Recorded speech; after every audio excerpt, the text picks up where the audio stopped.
ప్రభువునందు నా ప్రియమైన క్రైస్తవ సోదర సోదరీమణులకు, క్రీస్తునందు ఇప్పటి వరకు కొనసాగుతూ వచ్చిన క్రైస్తవులకు, క్రైస్తవేతరులకు మొదటగా నా వందనాలు తెలియజేసుకుంటున్నానండి.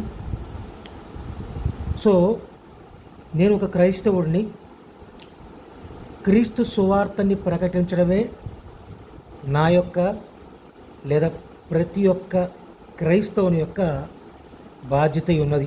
ఎందుకంటే పరిశుద్ధ గ్రంథములో మత్తయి సువార్త ఆఖరి అధ్యాయం ఆఖరి వచనాల్లో చెప్పినట్లు, మేము అంటే క్రైస్తవులమైన మేము సర్వలోకమునకు వెళ్ళి సర్వసృష్టికి సువార్తని ప్రకటించి క్రీస్తు యొక్క శిష్యులుగా చేసి తండ్రి యొక్కయు కుమారుని యొక్కయు పరిశుద్ధాత్మ యొక్కయు నామములోనికి బాప్తిస్మం ఇవ్వాల్సిన అవసరము ఎంతైనా ఉంది. ఇది మా బాధ్యత.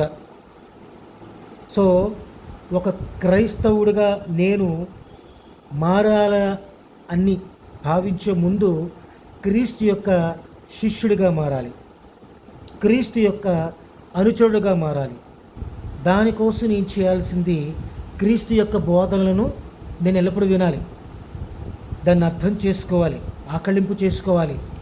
వాటిని అంటే ఆ వాక్యాలలో ఆ బోధనలో ఉన్న విషయాలన్నింటినీ కలిపి నేను నా జీవితంలో అప్లై చేయాలి, వాటిని నేను పాటించాలి.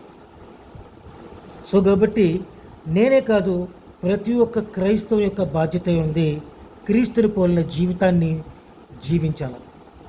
పరిశుద్ధ గ్రంథానికి లేదా క్రీస్తు యొక్క లేదా క్రొత్త నిబంధనల బోధల యొక్క వాక్యములకు దాటి ఏదైనా ఉన్నదంటే అది తప్పుడు బోధ కిందని మనం చూసుకోం. ఎందుకంటే లోకంలో యేసుక్రీస్తుతో పాటు అంటే దేవునితో పాటు సాతాను కూడా ఉన్నాడు. సో సాతాను ఉండడం చేత మనల్ని తప్పుదోవ పట్టించే సందర్భాలు మనకు వస్తూ ఉంటాయి. క్రైస్తవులకి ఇంకా ఎక్కువగా వస్తాయి. అందులో నిజంగా క్రీస్తుని పోలిన జీవితాన్ని జీవించే ప్రతి ఒక్కరికి ఈ యొక్క సాతాను యొక్క శోధన ఎల్లప్పుడూ ఉంటూనే ఉంటుంది. సో దీన్ని గుర్తు చేసుకుంటూ మనం అంటే క్రైస్తవులమైన మనం క్రీస్తు యొక్క సువార్తని ప్రకటించాల్సిన అవసరం ఎంతైనా ఉంది. సో మనం శిష్యులు అవ్వాలి, క్రీస్తు బోధనల పట్ల అవగాహన కలిగి ఉండాలి. అందుచేత మనం తెలుసుకోవాల్సింది ఏంటంటే, మొదటగా దేవుడు ఒక్కడే అనే సంగతి మనందరికీ తెలిసిందే. దేవుడు ఒక్కడే. ఆ ఒక్క దేవునిలో నుండే మనమందరము కూడా బయటకు వచ్చాము. ఆ ఒక్క దేవుని నుండే మనమందరం వచ్చాం. అయితే వచ్చినప్పటికీ దేవునితో పాటు కూడా ఈ యొక్క సాతాను అనే దుర్బుద్ధి మనలో కూడా ఎల్లప్పుడూ ఉంటూనే ఉంటుంది. సో ఇది దేవుని నుండి వచ్చినది కాదు, మనకు మనముగా మనం మన ఆలోచన విధానం కొద్దీ మనం చేసుకోవాలి. ఎందుకంటే దేవుని యొక్క జ్ఞానము అపరిమితమైనది. ఏదైనా ఒకటి చూసినా లేదా గ్రహించాలన్నా అది ఫ్రాక్షన్ ఆఫ్ సెకండ్స్లో తెలిసిపోతుంది. దేవుని యొక్క జ్ఞానంలో మనం ఉన్నట్లయినా లేదా దేవుని జ్ఞానం గురించి తెలుసుకున్నట్లయినా. కానీ మానవ జ్ఞానము చాలా పరిమితం. దేన్ని తొందరగా అర్థం చేసుకోలేని తనం మనలో ఉంటుంది. సరిగ్గా అవగాహన చేసుకోలేని మరి జ్ఞానం మనకుంది. వద్దు. ఈ క్రమంలో సాతాను వచ్చి మనకి తప్పుడు బోధలు చేస్తూ ఉంటాడు, తప్పులు చేయిస్తూ ఉంటాడు, అంటే పాపాలు చేయిస్తూనే ఉంటాడు. సో భూమి మీద దేవుడు సాతానికి అధికారం ఇచ్చాడు. ఈ అధికారం ఇవ్వడం వెనుక గల మర్మం ఏంటంటే, దేవుని గురించిన స్పష్టమైన అవగాహన మనకు రావాలి అంటే చెడు ఏటో కూడా మనం తెలుసుకోవాలి. లేదంటే చెడు లేదనుకోండి మంచి మనకు తెలియదు. ఎందుకంటే మంచి ఎప్పుడు ఒక్కటే ఉంటుంది. ఒక విషయానికి సంబంధించి అవగాహన ఒక్కటే ఉంటే 99 తప్పుడు అవగాహనలు ఉంటాయి. సో ఆ 99 తప్పుడు అవగాహనలు ఏంటో మనం తెలుసుకోవాలి. ఆ ఒక్క అద్భుతమైన దేవుడు గురించిన జ్ఞానం ఏంటో కూడా మనం తెలుసుకోవాలి. ఇది తెలియక చాలామంది క్రైస్తవులు కూడా తప్పులు చేస్తున్నారు, తప్పుడు బోధలు చేస్తున్నారు. ఎప్పుడూ ఆలోచించడం లేదు. ఒక ప్రసంగికుడు కానీ, ఒక బోధకుడు కానీ ఏదైనా ఒక బోధ చేసినట్లయితే అది వాక్య ప్రకారంగా ఉన్నదా లేదా అనేది మనం చూసుకోవాలి. అలా చూసుకోవాలని బైబిలే చెప్తుంది. ఎందుకంటే తప్పుడు బోధలు ఉంటాయి కాబట్టి. దాని గురించి మనము వాక్యాన్ని దేవుడు సత్యము అని చెబుతున్నాడు. అంటే ఒకటే సత్యం ఉంటుంది. సత్యం ఎప్పుడు ఒకటే ఉంటుంది. అబద్ధాలు కొన్ని వేలు కోట్లు ఉంటాయి. సో కాబట్టి ఒక సత్యం గురించి మనం తెలుసుకోవాలంటే మిగతావన్నీ కూడా ఆ తప్పుడు బోధలు ఏవైతే ఉన్నాయో, ఆ అబద్ధాలు ఏవైతే ఉన్నాయో అన్నింటినీ కూడా మనం తెలుసుకొని వాటిని పక్కన పెట్టాలి. సత్యం ఒక్కదాన్ని మనం పాటించాలి. సత్యం ఏదైతే ఉందో దాని గురించి మనం పోరాడాలి, దాని గురించి మనం వాదించాలి, ఆ సత్యం గురించి వాదించాలి. ఎందుకంటే పరిశుద్ధ గ్రంథములో క్రీస్తు చూపించిన మార్గము ఏదైతే ఉందో అదొక్కటే సత్యం. దాని గురించి ప్రతి క్రైస్తవుడు పోరాడాలి. ప్రతి ఒక్క క్రైస్తవుడు దాని గురించిన అవగాహన సంపూర్ణంగా కలిగి ఉండాలి. ఇది వదిలేసి మనం మన ఇష్టానుసారంగా ప్రవర్తించకూడదు.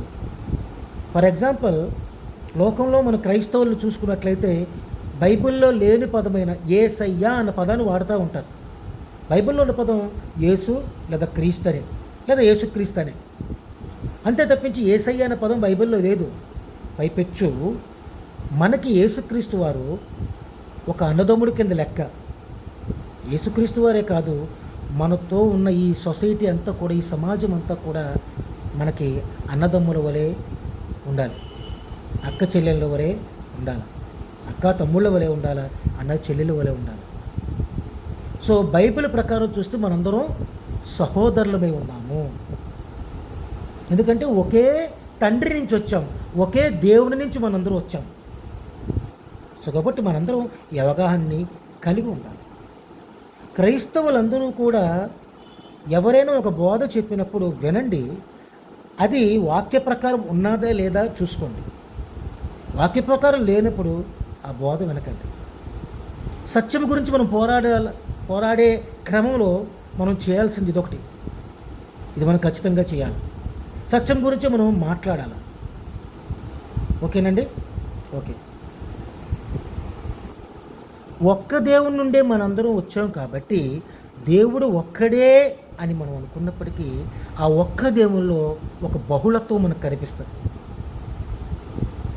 సో కాబట్టి మనం తెలుసుకోవాల్సింది ఏంటంటే, దేవుని గురించిన స్పష్టమైన అవగాహన మనకు రావాలి అంటే మనమందరము కూడా ఒక సంఘముగా ఏర్పడాలి. అందుకోసమని ప్రతి క్రైస్తవుడు కూడా ప్రతి ఆదివారమున సంఘముగా ఒక సమాజముగా కూడుకొని దేవునికి ఆరాధన చెయ్యాలి.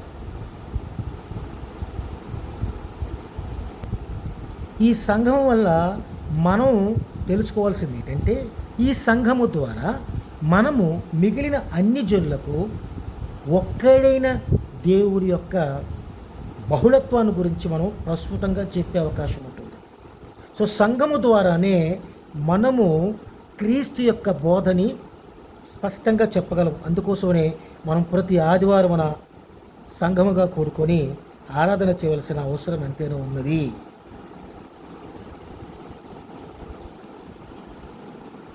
తిమోతికి రాసిన మొదటి పత్రిక 3వ అధ్యాయము 15వ వచనంలో మనం చూసుకున్నట్లయితే, సంఘము సత్యమునకు స్తంభమును ఆధారమునై ఉన్నది అని మనకు బైబిల్ చెప్తోంది. అంటే సత్యము నిలబడాలంటే మనం ఒక సంఘముగా ఉండాలి. ఆ సంఘము మాత్రమే సత్యం గురించి పోరాటము చేయగలదు. ఆ సంఘమే ఆధారమై ఉన్నది. సంఘము ద్వారానే మనం సత్యం గురించి గట్టిగా పోరాడగలము. సో కాబట్టి క్రైస్తవ సహోదరులందరూ ఎల్లప్పుడూ ఐక్యముగా ఉండాలి. అది వేరు వేరు డినామినేషన్ చర్చెస్ ఎక్కువైపోయి ఈ మధ్య రకరకాల పేర్లతో సంఘాలు పిలువబడుతున్నాయి. కానీ సంఘం ఎప్పటిది క్రీస్తుదే. ఎవరో పాస్టర్ గారిది కాదు, నాది కాదు, వింటున్న మీది కాదు. ఎప్పటికీ సంఘము క్రీస్తుదే. సో సంఘము పేరు ఎప్పుడు కూడా క్రీస్తు సంఘమై ఉండాలి అన్న పేరుతోనే ఉండాలి. సో మీరు ఎవరి చర్చికి వెళ్తున్నారంటే పలానా పాస్టర్ గారి చర్చి కానీ వెళ్ళడం అని చెప్పడం కాదు. క్రీస్తు సంఘమునకు వెళుతున్నాము, క్రీస్తు చెప్పిన బోధలు వినడానికి వెళుతున్నాము, క్రీస్తు చెప్పే సత్యవాక్యాన్ని వినడానికి వెళ్తున్నాము అని గట్టిగా చెప్పగలిగిన స్థాయి మనలోకి రావాలి. కానీ ఈ సంఘాల్లో ప్రస్తుతం అది లేదు. వ్యక్తి పూజలు ఎక్కువగా అయిపోయాయి. క్రీస్తు ద్వారా దేవుణ్ణి పూజించవలసిన మనం ఆ క్రీస్తుని ప్రకటిస్తున్న సువార్థికులను పూజ చేస్తాం. అది చాలా తప్పు. మనకి దేవుడు ఒక్కడే, ఆ దేవుడిని మాత్రం మనం పూజించాలి. బైబిల్ ఏదైతే దేవుడుగా చూపిస్తూ ఉన్నదో దానినే మనం చెప్పాలా.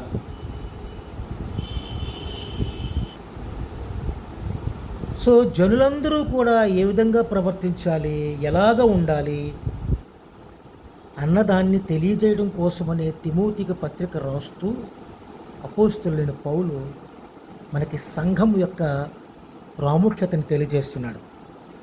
సో ప్రతి ఒక్కరూ కూడా సంఘములో ఉండాలి, సంఘముగా ఉండాలి, ఒక సమాజముగా ఉండాలి. ప్రతి ఒక్కరూ ఒకే సత్యాన్ని తెలుసుకోవాలి, ఒకే విధమైన అవగాహనలోనికి రావాలి. భిన్నమైన బోధల తొట్టుకు మీరు తిరిగిపోకుండా సత్యము ఏదైతే ఉందే దాన్నే గ్రహించి దాన్నే మనం ఒక సంఘముగా సువార్తను ప్రకటించాలి. సో ఆ విధమైన సువార్త ప్రకటనను ప్రతి ఒక్కరూ చేయాలని ప్రతి ఒక్క క్రైస్తవునికి నేను తెలియజేసుకుంటూ నా ఈ మరి ఉపోద్ఘాతమును, నా ఈ వాక్యమును విన్నా, నా ఈ బోధను విన్నా, ఈ బోధన అది కాదు దేవుడిది విన్నా, మీ అందరికీ కూడా నేను నా వందనాలు కృతజ్ఞతలు తెలియజేసుకుంటూ థ్యాంక్ యూ, నమస్తే. సబ్స్క్రైబ్ చేయండి, లైక్ చేయండి, షేర్ చేయండి. అనేక మందికి మీరు కూడా సువార్తని తెలియజేయండి.